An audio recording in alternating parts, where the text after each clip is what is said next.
ఇంకో పక్క మహిళలు 993 మంది 1000 మంది దగ్గర మహిళలే ఉన్నారు.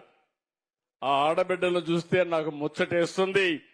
ఎంత ధైర్యంగా ఉన్నారంటే, నేనే ఒకప్పుడు మగపిల్లలే కాదు ఆడపిల్లలు కూడా తక్కువ కాదని, ఉద్యోగాల్లో 33%, చదువులో 33% రిజర్వేషన్లు పెడితే దాన్ని నిరూపించే విధంగా కడాన చాలా మంది అన్నారు, ఆడపిల్లలు కానిస్టేబుల్ అవుతారా అన్నారు.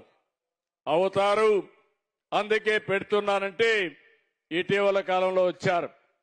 నేను కానిస్టేబుల్ గానే కాదు, ఆర్టీసీలో కండక్టర్లుగా కూడా 33% పెట్టాలని పెట్టాను. కండక్టర్లు గానే కాదు, ఆర్టీసీలో డ్రైవర్లు కావాలని కోరుకున్నాను. కానీ ఆ ఒక్క కోరిక నెరవేరలేదు. భవిష్యత్తులో ఆర్టీసీలో కూడా డ్రైవర్లుగా మా ఆడబిడ్డలు వస్తారని మరొక్కసారి ఆకాంక్షిస్తున్నా. ఈరోజు ఆడపిల్లలు చేయలేని పని ఏ పని లేదు. మీలో ఒక భావన తీసేయాల్సిన అవసరం ఉందని చెప్పి నేను మీకు తెలియజేస్తున్నా.